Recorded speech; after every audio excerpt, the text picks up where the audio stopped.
Hi! இன்னைக்கு நல்லா டேஸ்டியான ஒரு சிக்கன் குழம்பு எப்படி பண்ணுறதுன்னு பார்க்கலாம் வாங்க. இதுக்கு கொஞ்சம் பூண்டு, ஒரு 15 சின்ன வெங்காயம், ஒரு துண்டு இஞ்சி எடுத்திருக்கேன். இது எல்லாத்தையுமே நீங்கள் வந்து மிக்ஸி ஜாரில் நல்லா மையா அரைச்சி வச்சுக்கோங்க. ஒரு பேன் எடுத்துகிட்டு அதில் 3 டேபிள் ஸ்பூன் ஆயில் விட்டுருக்கேங்க. இதில் வந்து பட்டை, லவங்கம், ஒரு ஏலக்காய், கொஞ்சம் சோம்பு சேர்த்து தாளிச்சிக்கலாம்.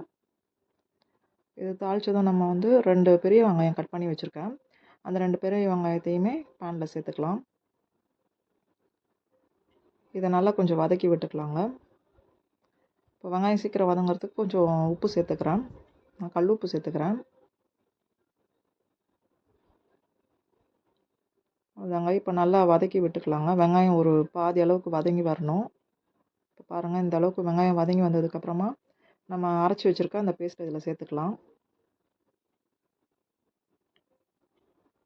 பேஸ்ட் இதில் சேர்த்துட்டு நல்லா வதக்கி விடணும். ஏன்னா அந்த இஞ்சி பூண்டு எல்லாமே வந்து அதோடைய ரா ஸ்மெல் போகிற வரைக்கும் நம்ம நல்லா வதக்கி எடுத்துக்கலாம். பாருங்கள், நல்லா வதங்கி எண்ணெய் பிரிஞ்சு விட்டுருச்சு. இப்போ இந்த ஸ்டேஜில் வந்து ஒரு 2 பழுத்த தக்காளி கட் பண்ணி வச்சுருக்கேன். அதையும் இதோடு சேர்த்துக்கலாம். இதையும் சேர்த்துட்டு நம்ம நல்லா வதக்கி விட்டுக்கலாங்க.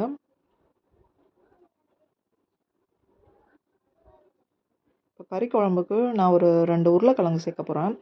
ஸோ இது வதக்கும் போதே இன்னும் ஒரு 2 உருளைக்கிழங்கு இதோடய நம்ம சேர்த்துக்கலாம்.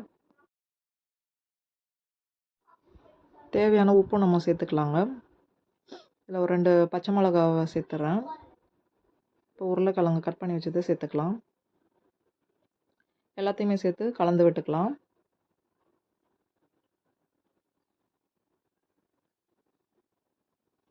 எல்லாத்தையும் சேர்த்து கலந்து விட்டு தக்காளி நல்லா வதங்குற வரைக்கும் கலந்து விட்டாச்சு. இப்போ பாருங்கள், தக்காளி நல்லா மசிஞ்சு வெந்து வந்துருச்சு. இந்த ஸ்டேஜில் வந்து நான் வீட்டில் அரைச்சிருக்க மிளகாத்தூள் தாங்க யூஸ் பண்ணுறேன். இதுக்கு கறி மசாலா தூள் வந்து தனியாக அரைச்சி வச்சுருக்கேன். அந்த வீடியோ வந்து நான் ஷார்ட்ஸில் அப்லோட் பண்ணியிருக்கேன், செக் பண்ணி பாருங்கள். அதில் வந்து நான் ஒரு 2 கரண்டி மிளகாத்தூள் சேர்க்குறேங்க. இதில் தேங்காய் அரைச்சி ஊற்றலை. ஸோ மிளகாத்தூள் கொஞ்சம் அதிகமாக தான் சேர்த்துருக்கேன். நீங்கள் கூட குறைச்சி நீங்கள் சேர்த்துக்கலாம். இப்போது வந்து சிக்கன் வந்து நல்லா மஞ்சத்தூள் போட்டு க்ளீன் பண்ணி வச்சுருக்கேன். அதை நம்ம இதோடு சேர்த்துக்கலாம். சிக்கனை சேர்த்துட்டு இந்த மசாலாவோட நல்லா பரட்டி விட்டுருங்க. இப்போ நல்லா பரட்டி விட்டியாச்சுங்க. இப்போ இதுக்கு தேவையான அளவு நம்ம தண்ணி, இப்போ கறிக்கு நம்ம தண்ணி நல்லா மூழ்கிற அளவுக்கு வச்சா போதும். ஏன்னா சிக்கன்லேருந்து கொஞ்சம் நிறையா தண்ணி விடும்.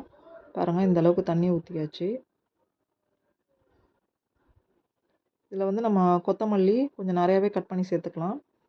கொத்தமல்லியை சேர்த்துட்டு கலந்து விட்டுட்டு மூடி போட்டு ஒரு 15 to 20 மினிட்ஸ் வந்து சிக்கன் நல்லா வேக விடுங்க.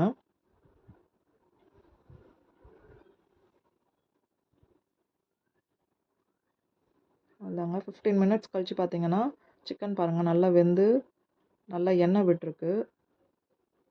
இந்த மாதிரி எண்ணெய் விட்டு வரும்போது தான் நம்மளுக்கு வந்து குழம்பு ரெடி ஆகிருக்குன்னு அர்த்தம். நீங்கள் உருளைக்கிழங்கு சிக்கன்லாம் வெந்திருக்கான்னு செக் பண்ணிக்கோங்க. ஒரு எப்படியும் மேக்ஸிமம் 15 to 20 மினிட்ஸில் வெந்துருங்க. இந்த மாதிரி ஒரு முறை செஞ்சு பாருங்கள், உண்மையிலே ரொம்ப டேஸ்ட்டாக இருக்குங்க. அந்த மசாலா வந்து நான் ஷார்ட்ஸில் அப்லோட் பண்ணியிருக்கேன், கண்டிப்பாக செக் பண்ணுங்கள். என் சேனல் சப்ஸ்கிரைப் பண்ணாதவங்க சப்ஸ்கிரைப் பண்ணிவிடுங்க. தேங்க்யூ.